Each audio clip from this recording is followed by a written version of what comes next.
Assalamu alaikum warahmatullah. Salatu wassalamu ala Rasulullah. I am Quratulain Bukhari, Leadership Wali from Rehan AI Teachers Training Institute, batch number 24, level number 1. میں اس وقت اپنی ایک assignment complete کرنے کے لیے video record کر رہی ہوں. اسائنمنٹ یہ ہے کہ سر کین رابنسن کی ایک بہت مشہور ٹیڈ ٹاک ہے، ڈو اسکولز کل کریٹیوٹی.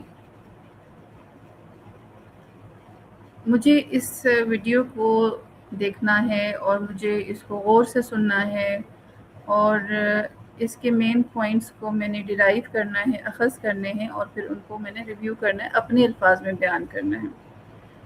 اس ویڈیو کو جب میں نے ریویو کرنا ہے تو مجھے 2 لینگویجز میں کرنا ہے، انگلش میں بھی کرنا ہے، اردو میں بھی کرنا ہے. تو یہ میری اردو ریویو ویڈیو ہے. سر کین رابنسن کی ٹیڈ ٹاک، کیا اسکول تخلیقی صلاحیتوں کو ختم کر دیتے ہیں؟ اگر آپ سے کہا جائے کہ دنیا کا تعلیمی نظام بچوں کی ذہانت نہیں بلکہ ان کی تخلیقی صلاحیتوں کو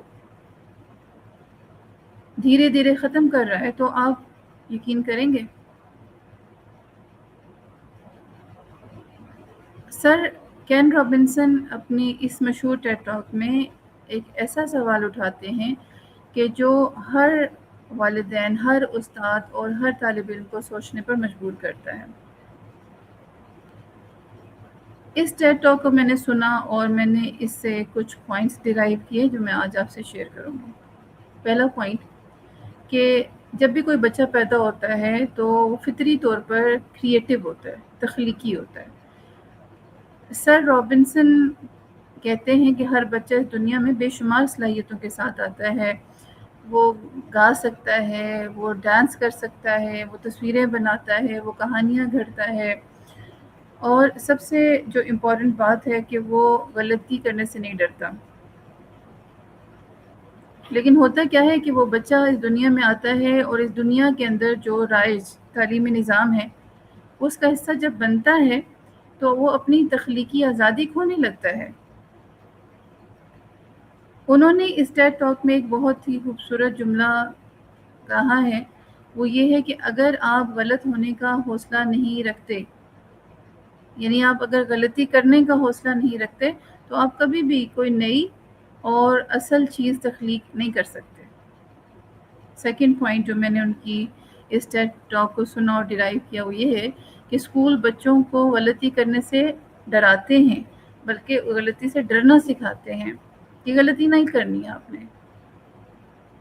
تعلیمی نظام میں جب درست جواب دیا جاتا ہے تو اس کی تعریف کی جاتی ہے، اور اس ہمارے ہاں جو رائج تعلیمی نظام ہے، یہ بات یاد رکھیں کہ وہ انگلینڈ اور امریکہ کی بات کر رہے ہیں، لیکن آپ ریلیٹ کریں گے کہ تعلیمی نظام میں جو درست جواب ہوتا ہے اس کی تعریف کی جاتی ہے، جو غلط جواب ہوتا ہے اس کو ناکامی سمجھا جاتا ہے کہ بچہ فیل ہے. اب بچہ دھیرے دھیرے سیکھ لیتا ہے کہ غلطی کرنا تو بڑی شرمندگی کی بات ہے. اب نتیجہ یہ نکلتا ہے کہ وہ نئے آئیڈیاز پیش کرنا ہی چھوڑ دیتا ہے، کیونکہ کہیں کہ میں کوئی غلطی نہ کر لوں، کوئی غلط بات نہ میرے منہ سے نکل جائے، کوئی غلط کام مجھ سے نہ ہو جائے. حالانکہ جو کریٹیوٹی ہوتی ہے، تخلیقی صلاحیت ہوتی ہے، وہ ہمیشہ تجربے سے جنم لیتی ہے، غلطیوں سے جنم لیتی ہے، اور مسلسل کوشش کرنے سے جنم لیتی ہے. تو غلطی تو ہوگی، لیکن ہمارا نظام تعلیم کیا کہہ رہا ہے کہ غلطی ناکامی ہے. تیسرا پوائنٹ جو میں نے ان کی ٹیڈ ٹاک کو سن کے اخذ کیا ہے وہ یہ ہے کہ جب ہم ایجوکیشن سسٹم کی بات کرتے ہیں تو اس میں جو مضامین ہیں، جو سبجیکٹس ہیں، ان کی درجہ بندیاں ہوتی ہیں. فار ایگزامپل وہ کہتے ہیں کہ ہر ملک میں ایسا ہی تعلیمی نظام ہے کہ سب سے اوپر میتھس ہوتا ہے، پھر سائنس ہوتی ہے، پھر لینگویجز ہوتی ہیں، زبانیں، ان کے بعد پھر سماجی علوم ہوتے ہیں اور آخر میں آرٹ ہوتا ہے. وہ کہتے ہیں کہ آخر آرٹ کو ہم نے اتنا کم کیوں سمجھا ہوا ہے. سر کین رابنسن یہ کہتے ہیں کہ جس بچے کی زبان رقص ہو اس کے لیے رقص بھی اتنا ہی اہم ہے جتنا کسی اور کے لیے میتھس ہو سکتا ہے. نمبر 4 پوائنٹ جو ان کی اسٹیٹ ٹاک سے ڈرائیو ہوتا ہے وہ یہ ہے کہ ذہانت ایک ہی شکل میں نہیں ہوتی. مطلب ذہانت کی مختلف شکلیں ہوتی ہیں، انسان کے سوچنے کا انداز مختلف ہوتا ہے. کوئی بندہ ایسا ہوتا ہے جو تصویروں میں سوچتا ہے، کوئی بندہ ایسا ہوتا ہے جو حرکت کرنے سے سوچتا ہے، کوئی بندہ وہ کہتے ہیں ایسا ہوتا ہے جو موسیقی کے ذریعے سے سوچتا ہے، کوئی الفاظ میں سوچتا ہے، کوئی نمبرز میں سوچتا ہے. لیکن انفارچونیٹلی ہمارا جو نظام تعلیم ہے وہ صرف چند مخصوص صلاحیتوں کو ذہانت مانتا ہے. 5 پوائنٹ جو ان کی اسٹیٹ ٹاک سے ڈرائیو میں نے کیا ہے وہ ایک کہانی ہے. ایک لڑکی ہے گیلین لائن، اور جب ٹیڈ ٹاک آپ سنتے ہیں اور جب ٹیڈ ٹاک اس پوائنٹ پہ آتی ہے تو یہ ایک بہت ہی زیادہ جذباتی پوائنٹ ہے اس ٹیڈ ٹاک کا. یہ جو لڑکی ہے گیلین لائن، یہ کلاس میں کبھی خاموش نہیں بیٹھ سکتی تھی، کبھی اسٹل نہیں بیٹھ سکتی تھی، کبھی سیدھی نہیں بیٹھ سکتی تھی، بے حس و حرکت ہو کے نہیں بیٹھ سکتی تھی، اٹینٹیو ہو کے بیٹھ نہیں سکتی تھی. اب اس کے ٹیچرز پریشان تھے اور وہ ٹیچرز یہ سمجھتے تھے، یعنی ان کو یہ سمجھ آئی کہ اس بچی کا کوئی ذہنی مسئلہ ہے. اب ہم ریلیٹ کر سکتے ہیں جو لوگ ایجوکیشنسٹ ہیں اور جنہوں نے اسٹوڈنٹس کو ڈیل کیا ہوا ہے، سب کو اپنے اپنے ایکسپیریمنٹس یاد آتے ہوں گے. اب کیا ہوا جی، ان کی والدہ نے ان کو ایک ایکسپرٹ ڈاکٹر کے پاس وہ لے کے جاتی ہیں، اور ڈاکٹر جب اس گیلین لائن کو دیکھتے ہیں تو وہ ایک دم سے کوئی ججمنٹ نہیں پاس کرتے، فوری فیصلہ نہیں دیتے. وہ کیا کرتے ہیں کہ کمرے میں ایک ریڈیو رکھ دیتے ہیں، اس کے اوپر کچھ میوزک چلا دیتے ہیں اور باہر چلے جاتے ہیں. پیرنٹس کو کہتے ہیں کہ آپ اب آپ دیکھنا کہ کیا ہوتا ہے. جیسے ہی وہاں وہ میوزک پلے کرتے ہیں تو بچی ڈانس کرنے لگتی ہے. تو ڈاکٹر جب واپس آتے ہیں تو انہوں نے ان کے پیرنٹس سے کہا کہ جی آپ کی بیٹی بیمار نہیں ہے، آپ کی بیٹی ایک رقاصہ ہے. اب یہ جو جس بچی کا یہ نام لے رہے ہیں، یہ بچی بعد میں جب بڑی ہوئی تو دنیا کی مشہور ترین کوریوگرافر بنی اور مشہور میوزیکل جو میوزک ہیں کیٹس، اور انہوں نے نام لیا دا فینٹم آف دا اوپرا. اس کی کوریوگرافی گیلین نے کی ہے. اچھا، اس کہانی تو کچھ بھی ہو سکتی ہے، لیکن اس میں سے جو سبق ہم ڈیرائیو کرتے ہیں وہ یہ ہے کہ سم ٹائمز بعض اوقات اسکول کسی بچے کی صلاحیت ہوتی ہے اس کو مسئلہ سمجھ لیتے ہیں، جبکہ وہی صلاحیت اس کی اصل پہچان ہوتی ہے. 6 پوائنٹ جو ان کی ٹیڈ ٹاک سے میں نے اخذ کیا ہے وہ یہ ہے کہ ہم بچوں کو تخلیقی نہیں بناتے بلکہ ان کی تخلیقیت ختم کر دیتے ہیں. سر کین رابنسن کہتے ہیں کہ بچے اپنی تخلیقی صلاحیت کھو کر پیدا نہیں ہوتے، بلکہ ہم انہیں تعلیم دیتے دیتے اس صلاحیت سے دور کر دیتے ہیں. بہت سے ایڈلٹ لوگ، بالغ لوگ خود کو غیر تخلیقی سمجھتے ہیں، حالانکہ حقیقت یہ ہے کہ ان کی تخلیقی صلاحیتوں کو کبھی فلرش ہی نہیں ہونے دیا گیا، پنپنے ہی نہیں دیا گیا. 7 پوائنٹ جو ان کی ٹیڈ ٹاک سے اخذ ہوتا ہے وہ یہ ہے کہ ہمارا جو تعلیمی نظام ہے وہ ایک سانچہ ہے، اور وہ یہ ڈیمانڈ کرتا ہے کہ تم سارے اس سانچے میں فٹ ہو جاؤ.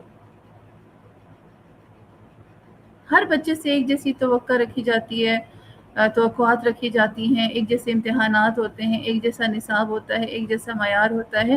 حالانکہ ہر بچہ ایک جیسا نہیں ہوتا، ڈیفرنٹ ہوتا ہے. تو تعلیم کا مقصد وہ کہتے ہیں کہ سب کو ایک جیسا بنانا نہیں ہے، بلکہ ہر فرد کی جو انفرادیت ہے اس کو ڈسکور کرنا تعلیم کا مقصد ہونا چاہیے، دریافت کرنا. انفرادیت، اس کی پہچان کو دریافت کرنا تعلیم کا مقصد ہونا چاہیے. 8 پوائنٹ جو ان کی اسٹیٹ ٹاک سے اخذ ہوتا ہے وہ یہ ہے کہ جو فیوچر ہے، مستقبل ہے، وہ تخلیقی لوگوں کا ہے.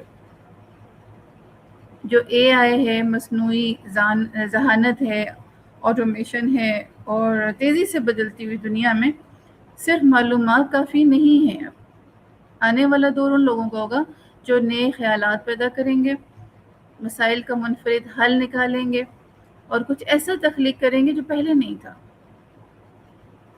9th پوائنٹ جو ان کی ٹیڈ ٹاک سے مجھے سمجھ آئی کہ وہ کیا کہنا چاہ رہے ہیں. 9th پوائنٹ یہ ہے کہ تخلیقی صلاحیت پڑھنے لکھنے جتنی اہم ہوتی ہے.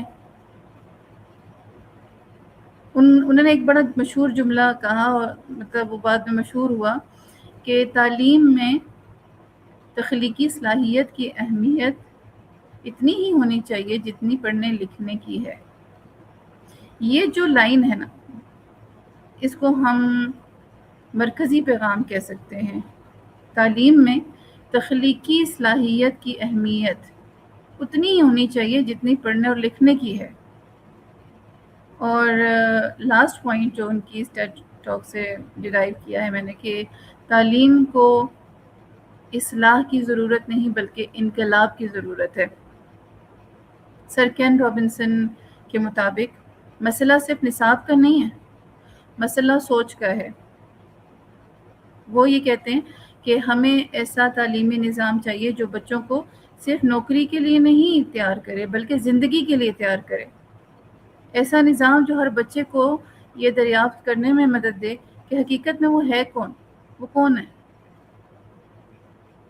تو اس ٹیڈ ٹاک کا جو اصل میں پیغام ہے وہ یہ بنتا ہے کہ ہر بچہ غیر معمولی صلاحیتوں کے ساتھ پیدا ہوتا ہے. تخلیقی صلاحیت کسی خاص طبقے کی میراث نہیں ہوتی بلکہ ہر انسان کا پیدائشی حق ہوتی ہے. غلطی ناکامی نہیں ہوتی بلکہ نئی دریافت کی پہلی سیڑھی ہوتی ہے. تعلیم کا اصل مقصد صرف معلومات دینا نہیں ہے بلکہ انسان کے اندر جو چھپی ہوئی صلاحیتیں ہیں ان کو بیدار کرنا ہے. آخر میں سر کین رابنسن گویا ہم سب سے یہ سوال پوچھ رہے ہیں کہ اگر ہمارا تعلیمی نظام بچوں کو صرف امتحان پاس کرنا سکھائے لیکن اپنی اصل صلاحیت کو پہچاننا نہ سکھائے، تو کیا واقعی ہم اپنے بچوں کو تعلیم دے رہے ہیں یا صرف ان کو ایک سانچے میں ڈھال رہے ہیں کہ تم سب ایک طرح کے بن جاؤ؟ تو یہ سر کین رابنسن کی ٹیڈ ٹاک کا اردو میں خلاصہ تھا. انشاءاللہ نیکسٹ ٹائم اسی ویڈیو کی انگلش ورژن کے ساتھ دوبارہ حاضر ہوں گی. تب تک کے لیے اللہ حافظ.